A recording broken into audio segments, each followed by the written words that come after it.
چن چن کے جو ہے وہ قاتلان امام حسین علیہ السلام. اچھا میں نے ایک واقعہ پڑھا، اگر آپ مجھے اجازت ہے تو میں آپ کو بسم اللہ بسم اللہ.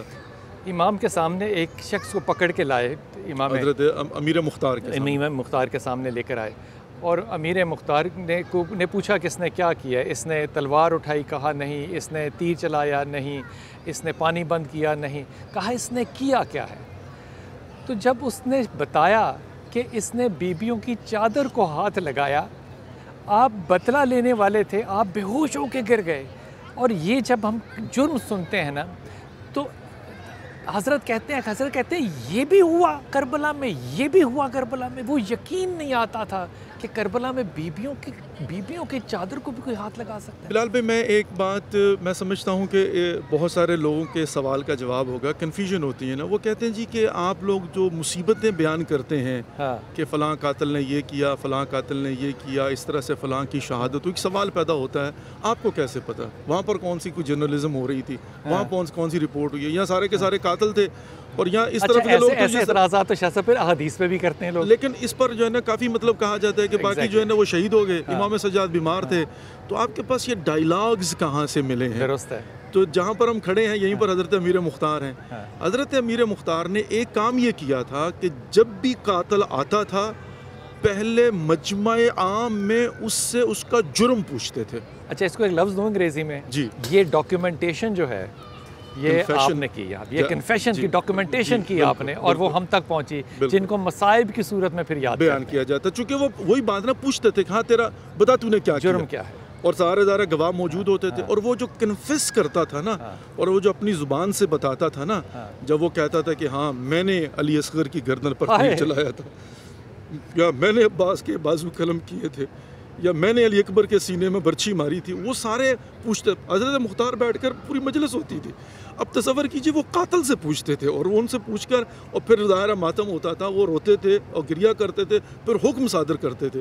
تو ایک تو جو ڈاکومنٹیشن ہے، یہ جو ہسٹری ہے، تاریخ ہے، وہ حضرت امیر مختار وہ لکھی گئی اور ظاہرہ سارے مورخ وہاں پر بیٹھے ہوئے تھے، اور پھر کنفیشن ہو رہی ہے اور وہ خود بیٹھ کر بیان کر رہے. ایک چیز جو ہے نا پھر انصاف ہو رہا ہے، پھر وہ باقاعدہ سے انصاف کرتے تھے. کسی کے ساتھ انہوں نے زیادتی نہیں کی. وہ کہتے تھے کہ عدالت علی علیہ السلام جو ہے نا وہ یہ ہے. اور انہوں نے پھر یہاں پر 4 سال تک جو ہے نا وہ حکومت کی. اور اس کے بعد پھر تاریخ کا حصہ ہے کہ کس طرح سے جو ہم نے سب کے ساتھ کیا اسی مسجد کوفہ کے اندر. اب اگلی بات پھر اسی مسجد کوفہ کے اندر ان کے خلاف جو ہے نا بغاوت ہوتی ہے، اور یہیں پر ان کے لشکر کے 4000 سے زیادہ جوانوں کو بھیڑ بکریوں کی طرح ذبح کیا جاتا ہے. کہ جس پر کسی کہنے والے نے کہا تھا کہ اگر جائز بھی ہو اور کہا جائے تو بکرے ایک دن میں اتنے ذبح نہیں کیے جا سکتے جتنے انسان جو ہے نا ذبح کر دیا. اچھا اب یہی مسجد کوفہ جس میں حضرت مسلم ابن عقیل کی شہادت ہوئی، دارالامارہ سے گردن جو ہے نا وہ کاٹ کر پھینکا گیا، یہ مسجد کوفہ ہی ہے. اسی مسجد کوفہ کے اندر یعنی یہاں پر جو ہے نا وہ یہ ہوا، اور ذرا وہ مربوط حضرت مسلم ابن عقیل سے.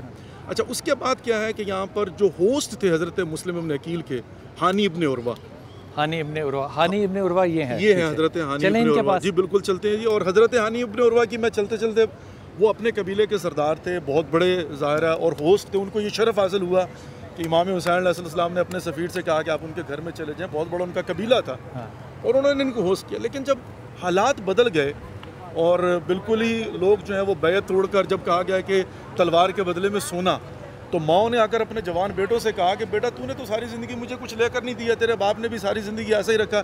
اب ایک اپورچونٹی ملی ہے، یعنی کہ تلوار چھوڑ دے، سونا لے لے. چونکہ ابن زیاد نے آ کر جو ہے وہ اشرفیوں کے دہانے کھول دیے اور کہا کہ جتنا خزانہ ہے اس کو لوٹا دو، اور جا کر کہو کہ جو تلوار دے گا اس تلوار کے وزن کے طور پر اس کو سونا دیا جائے گا. اچھا اب یہاں ظاہرہ لوگوں نے جو ہے وہ بعض اوقات میں یہ کہتا ہوں کہ تاریخ سے ہمیں سبق حاصل کرنا چاہیے کہ ان کو اس بات کا اندازہ نہیں ہوتا کہ وہ جو تلوار بیچ کر سونا لے رہے ہیں، یہ تلوار نہیں بیچ رہے، یہ گردن حسین ابن علی علیہ السلام کا سودا کر رہے ہیں، اور مولا حسین علیہ السلام کی گردن پر چلنے والی تلوار ہے. تو جس کے بدلے یہ سونا لے رہے ہیں. اب چھوڑ کر جب چلے گئے تو اب حضرت مسلم ابن عقیل جو ہے جب تنہا رہ جاتے ہیں تو وہ حضرت ہانی ابن عروہ ان کے گھر میں آ کر چھپ جاتے ہیں. اب یہ مطلب جو ہے نا وہ خوش نصیب ہیں، خوش قسمت ہیں کہ جن کے گھر میں آ کر وہ چھپے ہوئے تھے. اور یہ تاریخ کا بڑا مشہور واقعہ ملتا ہے کہ جو حضرت ہانی ابن عروہ کے گھر میں تھے تو یہاں پر جو ہے ابن زیاد کو پتہ چلتا ہے مخبروں سے کہ حضرت مسلم جو ہے نا وہ یہاں پر ہیں. تو اس نے کہا کہ ہانی کیوں نہیں آ رہے؟ کہا وہ بیمار ہیں. کہا اچھا پھر میں ان کی عیادت کے لیے جاتا ہوں. تو یہاں پر آتے ہیں حضرت ہانی ابن عروہ کی زیارت کے لیے اور ظاہری طور پر عیادت کرنے کے لیے. تو جب یہاں عیادت کے لیے آتے ہیں تو یہ ایک پلان بناتے ہیں. یہ کہتے ہیں کہ حضرت مسلم سے کہ آپ پردے کے پیچھے چھپ جائیں اور جو ہی میں کف کروں گا نا, تھوڑا سرفے یعنی تھوڑا سا جو ہے نا کھانسی کی آواز نکالوں گا, بیماری کی حالت میں ہوں, تو بس وہ اشارہ ہوگا اور ظاہرہ ابن زیاد اکیلا آئے گا, چونکہ گھر میں مہمان بن کے آیا ہے تو وہ لشکر تو نہیں لے کر آئے گا نا, اور یہ قبیلے کے سردار تھے. تو کہا تم اس کی گردن اڑا دینا. حضرت مسلم پردے کے پیچھے بیٹھ گئے اور یہ 2 3 4 مرتبہ جو ہے وہ انہوں نے اشارہ دیا, یعنی اتنا اشارہ دیا کہ ابن زیاد سمجھ گیا کہ معاملہ مشکوک ہے, یہاں پر جو ہے نا کوئی نارمل حالات نہیں ہے. تو ابن زیاد نے اٹھ کر جو ہے نا وہ جانے میں عافیت سمجھی. جب وہ نکلتا ہے تو اس وقت حضرت مسلم باہر آتے ہیں اور ہانی ابن عروہ نے کہا کہ مسلم تو نے جیتی ہوئی جنگ ہرا دی, کیوں باہر نہیں نکلے؟ تو حضرت مسلم ابن عقیل کا وہ مشہور جملہ کہتے ہیں کہ میں نے 3 مرتبہ سوچا کہ نکلوں اور اس کی گردن اڑاؤں, لیکن کہا جب بھی میں نکلنے کا ارادہ کرتا تھا میرے سامنے رسول اللہ کا فرمان آ جاتا تھا کہ یہ مہمان ہے, نہتا ہے, مہمان پر حملہ نہیں کر سکتے. کہا تاریخ میں کیا لکھا جائے گا؟ یہاں سے پتہ چلتا ہے کہ کربلا کی جنگ اصولوں کی جنگ تھی, ہو کر کرک جیتنے والی نہیں تھی, اصولوں پہ. اگر اصول تو اگر صرف اس وقت ابن زیاد کی گردن کاٹ دی جاتی پورا معاملہ ختم, کربلا کا نقشہ کچھ اور ہوتا. اور اس کے بعد پھر جو اگلا مشہور واقعہ ملتا ہے کہ اب جب ابن زیاد کو پتہ چل گیا تو اس نے پھر ہانی ابن عروہ کو بلایا. جب بلایا تو وہاں پر ظاہر ہے یہ اکیلے تھے, ان پر تشدد کیا, اور پھر ان کے قبیلے والوں کو پتہ چلا کہ یہ تو ہانی ابن عروہ اندر ہیں اور مشکل میں ہیں. وہ تلواریں لے کر آگے, بہت بڑا قبیلہ تھا, سردار تھے قبیلے کے. اب یہ تاریخ کی اگلی بہت بڑی بچڑ تلخ اور حقیقت, لیکن یہ ہے کہ ایسی خیانت جس کا تسلسل آج بھی باقی ہے. میں چھپے الفاظ میں ہی کہہ سکتا ہوں آج بھی اس کے پیروکار, اس کی آئیڈیالوجی کے ماننے والے موجود ہیں. پھر کردار آتا ہے قاضی شریح کا, جس نے امام حسین علیہ السلام کے قتل کا فتویٰ دیا تھا. اور قاضی شریح کے متعلق یہ ملتا ہے کہ اس بدبخت کو ابن زیاد نے بلایا. اس نے اپنی آنکھوں سے دیکھا کہ ہانی ابن عروہ زخمی حالت میں اس کے ہاسٹیج ہیں. اس نے کہا جاؤ جا کے اس کے قبیلے والوں کو کہا کہ اندر تو مذاکرات چل رہے ہیں, کوئی معاملہ نہیں ہے. اس خانہ خراب نے جس نے اپنی عاقبت کو برباد کیا, ہمارے بزرگان کہتے ہیں وہ اپنی زندگی گزار چکا تھا, وہ کچھ جوان نہیں تھا کہ وہ کہتا ہے میں زندہ رہوں گا اور حکومت کروں گا. بدبخت تو اب اپنی زندگی کس لیے بچا رہا ہے؟ نواسہ رسول کے قتل میں تو اپنا ہاتھ شامل کر رہا ہے. تو اب یہاں پر اس نے کیا کیا, باہر نکلتا ہے اور یہیں پر مسجد کوفہ کے ارد میں دارالامارہ کا جو گھیراؤ کیا ہوا تھا, ان جوانوں کو جا کر کہتا ہے کہ میں اپنی آنکھوں سے دیکھ کر آیا ہوں, دونوں آرام سے بیٹھے مذاکرات کر رہے ہیں, آپ گھروں کو واپس چلے جائیے, صبح ہانی ابن عروہ گھر آ جائیں گے. تب ان کی جو ہے نا یہاں پر یہ حضرت اب بلال بھائی تصور کیجئے یہ کیسی حسرتیں اور کیسی خیانتیں اپنی آنکھوں سے دیکھ کر یہاں پر لیٹے ہوئے ہیں, اور یہ گفتگو سن رہے ہیں, یہ گفتگو سن رہے ہیں کہ آج میں 1444 آفٹر ہجرہ کے اندر ان کی مظلومیت کو بیان کر رہا ہوں, ان کی وفا کو بیان کر رہا ہوں, ان کی عظمتوں کو سلام کر رہے ہیں. اور جنہوں نے خیانت کی ان کے پاس سب کچھ تھا, ظاہر میں وہ صاحب دستار اور جبہ بھی تھے, اور شریعت کے فتوے لگانا ان کی ذمہ داری بنتی تھی, لیکن جو تاریخ کے اندر خیانت کی ہے آج کہاں ہیں؟ مسلم ابن عقیل کی طرف چلتے ہیں. اور یہ بات ذہن میں رکھیے گا کہ جب تلواروں کے عوض سونا لیا گیا ہوگا تو غور کیجئے, اس بات کو ضرور یاد کیجئے گا کہ رسول پاک صلی اللہ علیہ وسلم جب اس دنیا سے ظاہری طور پہ پردہ فرماتے ہیں تو ان کی 8 تلواریں نکلتی ہیں, اور ہر ایک تلوار کا ایک اپنا نام ہے جو تاریخ میں محفوظ ہے. وہ نبی جو اپنی وراثت میں تلواریں چھوڑ کے گیا ہو, اس کی امت نے اس کے بچوں کے لیے تلواروں کے عوض سونا لے لیا ہو. ان للہ و انا الیہ راجعون.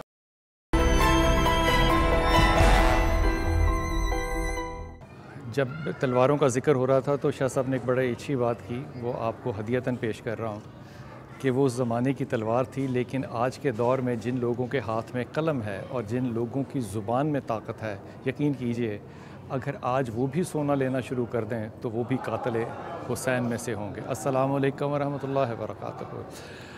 یہ وہ مسلم بن عقیل ہیں جن کی زوجہ, جن کی بیوی لاہور کے اندر بی بی پاک دامنہ کے نام سے، بی بی رقیہ کے نام سے مدفن ہیں. اب آپ جب بھی جائیے تو سلام پیش کیجیے ان کو. آج ہم ان کے شوہر کے پاس یہاں پر آئے ہیں. حضور اقدس، ان کا تعارف آپ نے کروایا، ان کے پاس کیوں مجبوری تھی کہ یہ سب کرتے؟ عباس بھائی، اپنا بلال بھائی، بہت ساری چیزیں جو ہیں وہ پرسپیکٹیوز اور وجوہات کے طور پر جو ہے وہ سامنے رکھی جاتی ہیں. ایک اس کا پہلو اور اینگل کیا تھا، وہ یہ ہے کہ اس زمانے میں جب امام حسین علیہ السلام مدینہ سے کوفہ کے لیے نکلے ہیں تو 4 جری جوان تھے، ہم پلہ تھے، اور وہ بہت بڑے مجاہد، جس کو ہم آج کے زمانے میں واریر فائٹر کہہ سکتے ہیں، کہ جن کی تلوار جو ہے اس کے سامنے کسی کا ٹکنا محال تھا. ایک ہے خود امام حسین علیہ السلام، دوسرے ہیں حضرت عباس علمدار علیہ السلام، تیسرے ہیں امام سجاد زین العابدین، اور چوتھے تھے حضرت مسلم ابن عقیل. اب حکمت یہ تھی کہ اگر یہ چاروں کربلا میں اکٹھے ہوتے اور جنگ کرتے، کس کی مجال تھی سامنے آتا؟ کس کی مجال تھی؟ حکمت یہ تھی کہ حضرت مسلم ابن عقیل کو بھیجا گیا کوفہ میں سفیر بنا کر. خدا کی حکمت تھی، خدا کی حکمت تھی. ان کو بنا کر بھیجا گیا. جب ان کی گرفتاری کے لیے فوج آتی ہے اور ان کو گرفتار نہیں کر پاتی. اچھا، کیا خوف ہے عاشق حسین کا ہے؟ پوری گلی بھری ہوئی ہے اور چاروں طرف سے حملہ ہو رہا ہے، لیکن نہتا مسلم جو ہے نا، مسلم ابن عقیل لڑ رہے ہیں. تو ایک مرتبہ جو ہے نا، تاریخ کا جملہ ہے، ابن زیاد کے پاس اس نے ایک مرتبہ پیغام بھیجا، فوجی بھیجو، اس نے بھیجے، دوبارہ پیغام بھیجا، فوجی بھیجے. جب 3-4 مرتبہ ایسا ہوا تو ایک مرتبہ ابن زیاد کہتا ہے کہ تم ایک بندے کو پکڑنے گئے ہو، اتنی بڑی فوج لے کر، تم سے ایک بندہ قابو نہیں آ رہا. تو اس نے ایک عجیب جملہ کہا تھا، اس نے کہا یہ کوئی بقال دکاندار نہیں ہے، مسلم ابن عقیل ہے، یہ ہاشمی جوان ہے، اس کو گرفتار کرنا معمولی. کہا پھر کیا کریں؟ تو پھر اس کو مشورہ کیا دیا گیا، کہا گڑھا کھودو، اس کے اوپر جو ہے وہ گھاس پھوس رکھو اور ان کو گھیر کر وہاں لاؤ. جب یہ گریں گے پھر رسے پھینک کر ان کو پکڑ لیں. جس طرح جنگل میں شکار کرتے ہیں، جیسے جنگل میں شیر کا شکار کیا جاتا ہے، اسی طرح شکار کرو. اب حضرت مسلم ابن عقیل کو اس طرح سے جو ہے وہ گرفتار کیا جاتا ہے.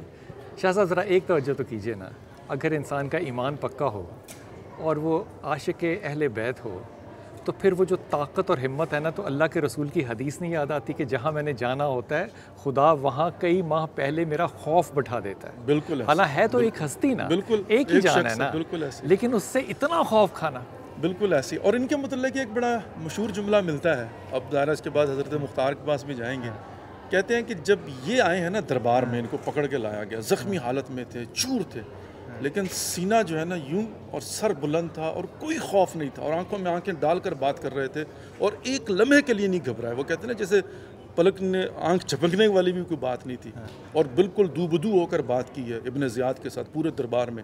حتیٰ ان کی شہادت کا حکم دے دیا جاتا ہے اور دارالعمارہ کی چھت پر. اور آخر میں جب پانی پینے لگے تھے تو خون چلا گیا، پیاسے اس دنیا سے گئے ہیں. بلکہ ایک اور بات بتاؤں، ان کی جو ایک سنت جو ہے نا وہ کیا ہے کہ انہوں نے دارالعمارہ کی چھت سے کھڑے ہو کر پہلی مرتبہ انگلی نکال کے السلام علیکم یا ابا عبداللہ سلام بھیجا تھا، جو آج ہم اشارہ کر کے جو ہے نا وہ زیارت پڑھتے ہیں. یہ یہاں سے شروع ہوا تھا.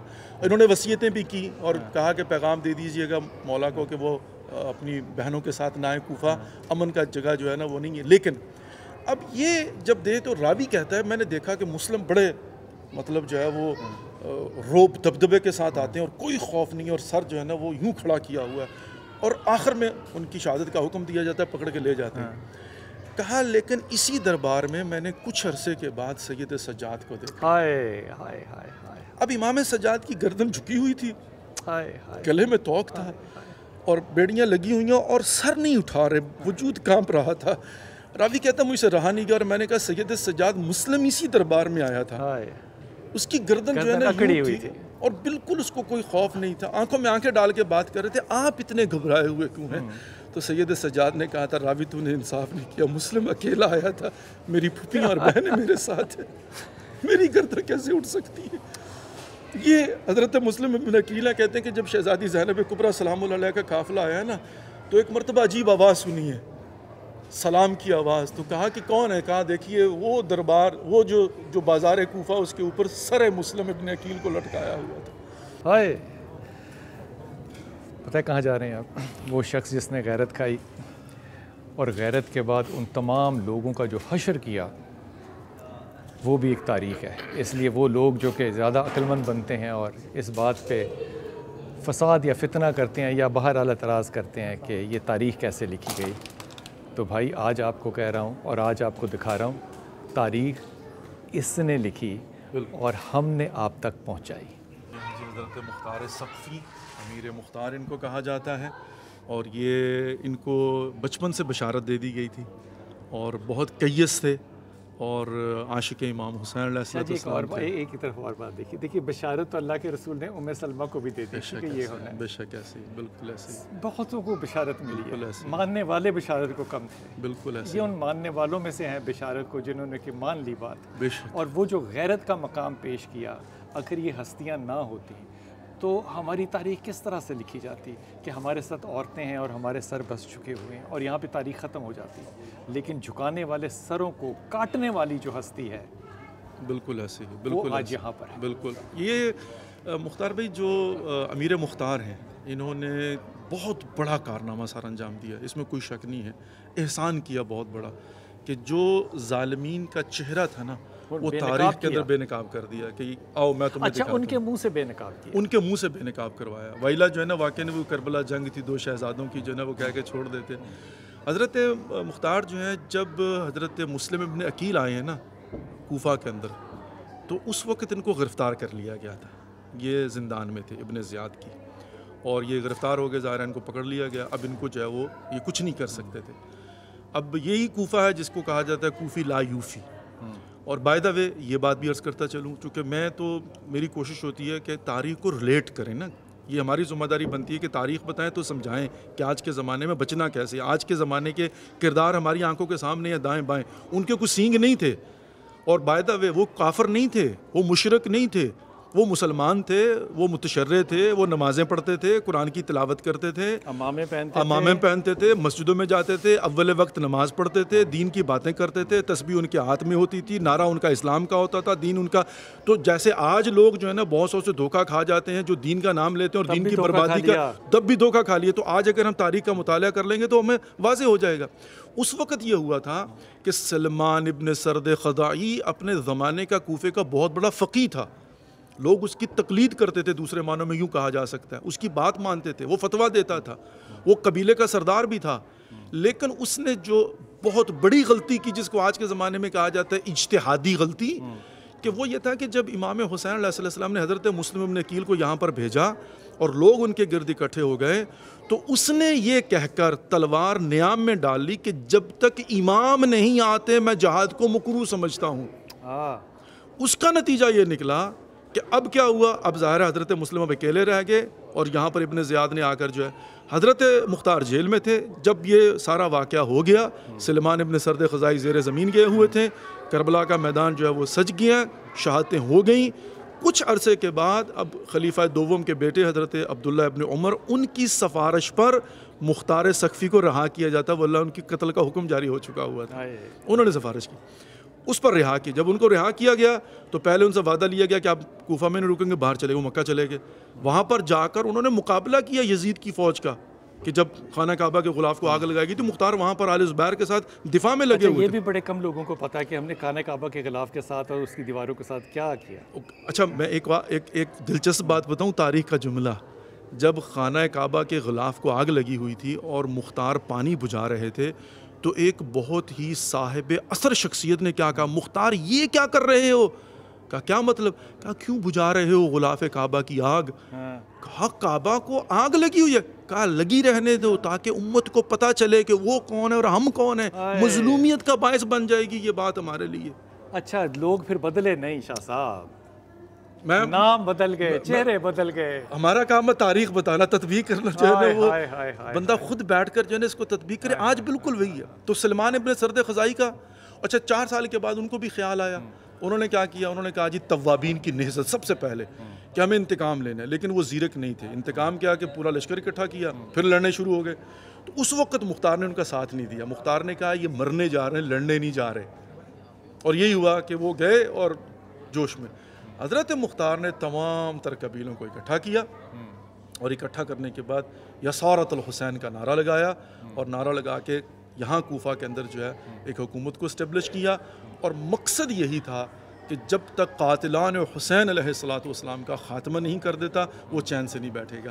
اور یہ ہیں وہ کہ جنہوں نے جب عمر ابن سعد ابن ابی وقاص، ہمارے یہاں ایک ہوتی ہے عمر خوشی، میں یہ بھی بات کلیئر کرتا چلوں، یہ ضروری ہے تاکہ لوگوں کو پتہ چلے، عامت الناس کو پتہ نہیں چلتا اور وہ پھر تہمت اور الزام لگاتے ہیں، ورغلا دیے جاتے ہیں.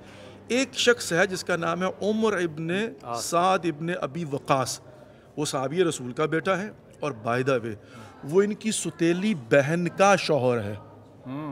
عمر ابن سعد جو ہے وہ حضرت مختار کا بہنوئی ہے، جو کہ قاتل امام حسین علیہ السلام ہے، جس نے آ کر چارج لیا تھا اور آ کر حضرت اور سے اور آ کر پانی بند کیا تھا، اور جس کے حکم پر جس کو شہر ری کی لالچ دی گئی تھی، اور جب اس نے لیت اللہ سے کام لیا تو کہا کہ نامہ واپس کرو، جب تک جو ہے وہ تم کربلا جا کر امام حسین علیہ السلام کی وہ نہیں کر دیتے اس وقت تک تمہیں شہر ری کی حکومت نہیں ملے گی. وہ عمر ابن سعد ہے، وہ ان کے جو ہے نا وہ بہن. اب حضرت مختار جو ہیں انہوں نے جو ہے وہ یہاں سے ایک لشکر کو جو ہے نا وہ تیار کیا، اور تیار کرنے کے بعد یہاں سے جو ہے نا وہ قیام کیا. اب ہوتا کیا ہے کہ عمر ابن سعد چونکہ بہنوئی ہیں، اس نے امان لے لی، رشتہ داری ہے، بہن نے کہا کہ جناب جو ہے نا ان کو چھوڑ دیں. اب مصلحتاً ان کو امان دینا پڑی. کیوں؟ اس لیے کہ عمر ابن سعد کے پاس، اب یہ ایک اگلی بات میں عرض کرنے لگا ہوں، یعنی ہم یہ سمجھتے ہیں آج کے زمانے میں، بلکہ ویسے تو یہ ہے کہ کچھ دیر فرض کیجئے یہ مجلس سے نہ ہو، سارا جہان حسین کا قاتل دکھائی دے، بھول جائیں. 4 سال تک کیا ہوا؟ 4 سال تک یہ ہوا کہ یہی عمر ابن سعد رئیس شرطہ یعنی کمشنر تھا یہاں کوفہ کا، آج کے زمانے کے حساب سے پولیس کا انچارج تھا. قتل امام حسین کے بعد دربار میں جا کر کرسی کے پر بیٹھتا تھا، سر پہ عمامہ رکھ کے، باقاعدہ اپنی عربوں والی جو ہے نا عبا پہن کے اور تلوار لگا کر، معزز تھا، اور کنیزیں تھیں، غلام تھی، خاندان تھا، بیوی تھی، بچے تھی، سب کچھ تھا، کوئی پرواہ نہیں. یہ نہیں ہوا کہ امام حسین کو شہید کرنے کے بعد اوور نائٹ کو اللہ کی طرف سے عذاب نازل ہو گیا، چونکہ اللہ سبحانہ و تعالیٰ کا کام جو ہے نا یہ نہیں الیوم یوم العمل ہے، یہاں تک آزادی دی جاتی ہے. حضرت مختار کو جو ہے جب قیام ہوا ان کے خلاف تو اسے امان نامہ دینا پڑا تاکہ ایک ایک کر کے ان کو ڈیل کریں نا. امان نامہ دے دیا. جب امان نامہ دے دیا تو اب ظاہرہ مختار کچھ نہیں کر سکتے. ایک شخص گیا امام سجاد کے پاس اور امام سجاد نے پوچھا کہ کوفہ کے حالات کیسے ہیں، تو اس نے توضیح دی کہ اب تو آپ کا چاہنے والا مختار آ گیا اور چن چن کے بدلے لے رہا ہے. تو امام نے فرمایا ہاں لیکن ابھی بھی میرے بابا کے قاتل تو کرسیوں پہ آ کر بیٹھتے ہیں، اور اشارہ جو ہے عمر ابن سعد کی طرف تھا. وہ قاصد آتا ہے اور آ کر مختار سے کہتا ہے مختار یہ مولا نے کہا ہے. تو ایک مرتبہ مختار سمجھ گیا کہ اچھا یہ میرے مولا کی خواہش ہے. اس نے جو ہے وہ ایک شخص کو بھیجا عمر ابن سعد کے پاس، جس نے جا کر اسے اکسایا کہ وہ اپنے اس ایگریمنٹ کی وائلیشن کرے. اچھا، تاکہ بہانہ ملے. اس نے وہی کام کیا. اسے کہا گیا تو تم کوفے سے نہیں نکلو گے. وہ کوفہ چھوڑ کے باہر جاتا ہے. مختار کو جو ہے وہ سمجھ آئے. لمبی سٹوری ہے لیکن مختصر کرتا ہوں. حضرت مختار نے لشکر بھیجا، اس کے گھر جا کر اس کی گردن اڑا دی. اس کی گردن جو ہے حضرت مختار نے امام سجاد کے پاس بھیجی کہ یہ آپ کا حکم تھا اور یہ پیش کر رہا ہوں. اور جب امام سجاد کو مختار نے عمر ابن سعد کی گردن جو قاتل امام حسین علیہ السلام تھا بھیجی تو کہا جاتا ہے کہ پہلی مرتبہ امام سجاد کے چہرے پر واقعہ کربلا کے بعد مسکراہٹ آئی تھی. اور اس وقت خواتین نے گھر میں چولہا جلایا تھا.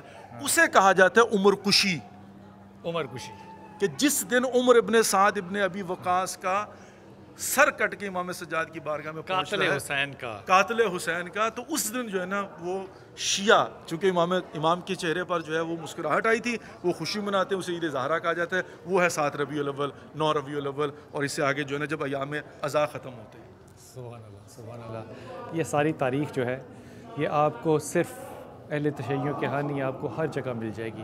لیکن آج یہ احساس ہوتا ہے، شاہ صاحب مجھے بتائیے گا اگر میں صحیح کہہ رہا ہوں، یہاں آ کے احساس یہ ہوتا ہے کہ اگر جب ہم کہتے ہیں لبیک یا حسین، ہم بڑے جذبے سے کہتے ہیں لبیک یا حسین اگر ہم ہوتے تو ہم آپ کے ساتھ کھڑے ہوتے.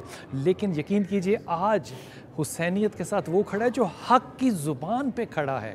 آج بھی حق کے ساتھ کھڑا ہونا کس قدر مشکل ہے، آج بھی تلواریں بیچنا کس قدر آسان ہے. آج بھی اپنے ماؤں کے کہنوں کے اوپر وہ ماؤں کے کردار بدل گئے ہیں، وہ شکلیں بدل گئی ہیں، وہ رتبے بدل گئے ہیں. آج بھی آپ جب اپنی قلم کو، اپنی زبان کو، اپنی طاقت کو حق کے خلاف بیچتے ہیں تو خدا کی قسم آج بھی آپ حسینیت کے ساتھ نہیں، یزیدیت کے ساتھ کھڑے ہیں. یہ جس جگہ میں اس وقت بیٹھا ہوں یہ مسجد کا ایک حصہ ہے صحن کا، اور یہ جگہ، اس جگہ کو کیا نام دیں گے؟ یہ محراب اس یہ کو کہا محراب جاتا ہے، جس طرح مسجد کی محراب ہوتی ہے، یہ گہری اس لیے کی ہے تاکہ یہ نشان رہے۔ یہ وہ جگہ ہے جہاں امام علی جو ہے وہ خطبہ دیا کرتے تھے، اور جو خطبے جب یاد کریں تو بڑے بڑے قاضیوں والے فتوے یاد نہ کریں تو وہ اژدہا والی بات اور روایت کو ضرور یاد کیجئے گا، جس سے ہدایت لینے والے اگر انسان آج نہیں لے رہے تو مجھے لگتا ہے شاید وہ اژدہا بھی نہیں ہے۔ حضور یہاں پہ امام جو ہے وہ خطبہ دیا کرتے تھے شاہ صاحب، اور یہ 7 پیچھے جگہ جا کے پہ آپ کو زخم لگے، اور اس کو کہتے ہیں کیا جگہ کہتے ہیں؟ محراب۔ محراب جہاں پہ زخم لگا وہاں پہ وہ اصل وہ محراب جہاں پر اس دن مولا کائنات علی بن ابی طالب نماز پڑھنے کے لیے آئے تھے، جہاں پر وہ جماعت کروائے تھے، وہاں پر جو ہے، اور یہ وہ ہے جی اس جگہ پر آئے تھے، بالکل اس مسجد میں جی بالکل اس مسجد کی یہ خصوصیت ہے بالکل کہ اس میں سارے ادوار دیکھے ہیں۔ شاہ صاحب ایک جملہ بتائیے گا، مسجد کے اندر آج بھی اسی طرح قتل ہو رہے ہیں جس طرح کہ اس زمانے میں ہوا کرتے تھے؟ بالکل ہو رہے ہیں، اس میں کوئی شک نہیں ہے، لیکن ایک چھوٹی سی بات عرض کرتا چلوں۔ جی آپ نے بھی اشارہ کیا کہ یہ جگہ نیچی ہے، اس لیے نیچی ہے، اس کا فلسفہ یہ ہے کہ امام اپنے مأموم سے 1 انچ بھی اونچا نہیں ہو سکتا، اسے نیچے ہونا ہوتا ہے۔ اگر یہ بات سمجھ جائے نا جو راہبران شریعت ہیں کہ ان کو مأموم سے 1 انچ نیچے 10 انچ جہاں ڈیزگنیشن ہے وہ 1 انچ اوپر نہیں ہو سکتا۔ یہ نہیں ہو سکتا کہ مأموم نیچے ہو اور امام اوپر ہو، امام نیچے ہوگا اور مأموم اس کے پیچھے اوپر ہوگا۔ یہ آج کل جملہ کہتے ہیں نا احتیاط کریں، تو یہ احتیاط ہے، یہ احتیاط ہے کہ بالکل یقین ہو جائے کہ امام جو آگے کھڑا ہوا ہے وہ مأموم سے نیچے ہے، برابر ہو سکتا ہے، اونچا نہیں ہو سکتا۔ تو گائیڈ کریں، لیکن اپنے آپ کو جو ہے وہ ان سے اونچا نہ سمجھے، نیچے کر سکتے ہیں۔ شاہ صاحب امام کو یہاں پہ زخم لگے، یہاں پہ ساتھ ہی امام کا گھر ہے، انشاءاللہ تعالیٰ مجھے موقع ملا تو میں وہ گھر جو ہے اس کی بھی آپ کو ضرور زیارت کراؤں گا۔ اس مسجد میں ہی کیوں زخم اللہ نے چوز کیا کہ لگے؟ بے کعبہ ولادت بے مسجد شہادت، یہ تو سعادت ہے نا مولا کائنات علی بن ابی طالب علیہ السلام کی، اس کی بہت ساری وجوہات تھیں، لیکن بہرحال یہ ہے کہ پہلے میں چھوٹی سی بات عرض کرتا چلوں کہ گھر مولا کائنات کا بالکل پیچھے ہی ہے۔ تو 19 کی رات کو جب وہ اپنی بیٹی کے گھر سے افطاری کر کے نکلے ہیں تو مرغابیوں نے سب سے پہلے تو دامن علی کو پکڑا ہے اور اپنی بے زبانی میں کہہ رہی تھی کہ یا علی آج کی رات بڑا خطرہ ہے، نہ چاہیے۔ لیکن مولا کائنات علی بن ابی طالب تو وہ ہیں کہ جن کے متعلق بی بی ام کلثوم یہ روایت کرتی ہیں کہ آج کی رات میں میرے بابا، اول رمضان سے یہ حالت تھی لیکن آج کی رات خصوصی طور پر اپنے حجرے سے باہر نکلتے تھے اور آسمان کی طرف نگاہیں اٹھاتے تھے اور پھر اپنی ہاتھ میں داڑھی لے کر کہتے تھے، وہ رات ہے جس میں وعدہ الہی رسول پاک صلی اللہ علیہ وسلم نے دیا تھا، بالکل، اور وعدہ الہی نے محقق ہونا ہے۔ بار بے چین تھے، بے قرار تھے، یعنی جو ہے نا وہ لقاء اللہ کے منزل کو اور فلسفے کو سمجھتے تھے۔ تو جب نکلنے لگے اور مرغابیوں نے پکڑا ہے تو مولا کائنات نے اپنی بیٹی سے وصیت کی ہے کہ دیکھو یہ بے زبان ہے، ان کا خیال رکھنا۔ میں اکثر یہ بڑے مطلب دکھی دل سے کہا کرتا ہوں کہ وہ علی جس کو جانوروں کا، پرندوں کا، چرندوں کا خیال ہے، اس کے بچے جو ہے نا وہ کربلا اور کوفہ کے بازاروں اور گلیوں میں جو ہے نا وہ پیاسے اور بالکل ہی جو ہے نا ان پر جو ظلم و ستم کیا گیا ہے۔ تو مولا کائنات آتے ہیں، اب یہ جو محراب مولا کائنات آئے تو عبد الرحمن ابن ملجم مرادی اوندھے منہ لیٹا ہوا تھا، مولا کائنات نے اسے اٹھایا ہے کہ اٹھ، نماز کا ٹائم ہوا چاہتا ہے۔ گلدستہ اذان پر آ کر اذان دی ہے مولا کائنات علی بن ابی طالب نے، اور اس کے بعد جو وہ نماز کے لیے کھڑے ہوئے ہیں۔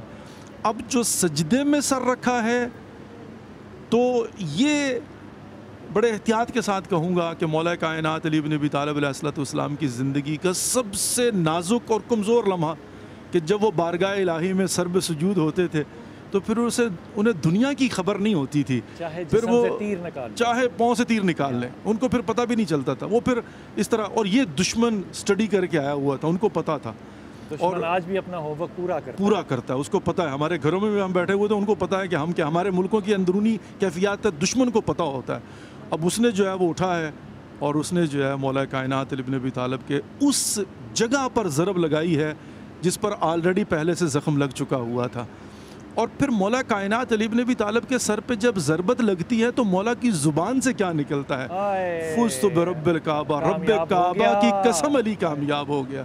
جبرائیل امین نے اپنا امامہ پھینک دیا، ملائکہ کے اندر کو حرام مچ گیا، زمین میں لرزہ طاری ہو گیا، کائنات ہل کے دہل کے رہ گئی۔ تحدمت واللہ ارکان الخدا، آج ہدایت کا منارہ گر گیا ہے۔ اور شہزادی زینب کبریٰ سلام اللہ تڑپ کے اٹھتی ہیں، بابا کو کیا ہوا؟ اور ظاہر ہے مولا کائنات علی بن ابی طالب پر زخم لگا ہے۔ اب اصحاب نے اٹھایا، اس ملعون کو پکڑا۔ اب یہی مسجد کوفہ ہے، یہی مولا علی کا گھر ہے، یہی وہ جگہ ہے جہاں پر یہ تاریخ ساز واقعات ہوئے ہیں کہ جب مولا کائنات کو ڈیوڑی کی طرف لے جایا جا رہا تھا تو مولا نے کہا تھا میری بیٹیوں کو میرے زخمی ہونے کی خبر ہو گئی ہے، مجھے یہیں پر اتارو، میں زخمی سر کے ساتھ کمزور وجود سے بھی پیدل چل کے جاؤں گا تاکہ میری زینب کے رونے کی آواز میرے اصحاب کے کانوں تک نہ پہنچے۔ اور پھر یہیں پر یہ ہوا کہ جب حکیم نے کہا کہ یا علی آپ کا وجود کمزور ہو گیا، خونریزی بہت ہوگی، دودھ کی ضرورت ہے۔ کوفہ کے یتیموں کو پتہ چلتا ہے، سارے کے سارے دودھ لے کر آتے ہیں، آج ہم دودھ نہیں پیئیں گے، یہ دودھ مولا کائنات علی بن ابی طالب کو دیا جائے گا۔ اور یہیں پر یہ ہوتا ہے کہ جب اس قاتل کو لایا جاتا ہے اور مولا کائنات کہتے ہیں میں تیرا اچھا امام نہ تھا، تو نے یہ کیا ظلم کیا ہے؟ اور اس بدبخت نے ایک جملہ کہا، لیکن بہرحال اس پر مولا کائنات نے اس کے چہرے کی طرف دیکھا، چہرے کا رنگ بدلا ہوا ہے۔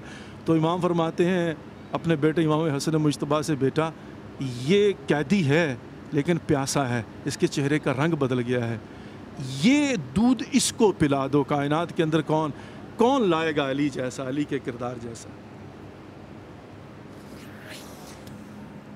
کیا کہوں، لیکن میں آپ کی بات کہوں،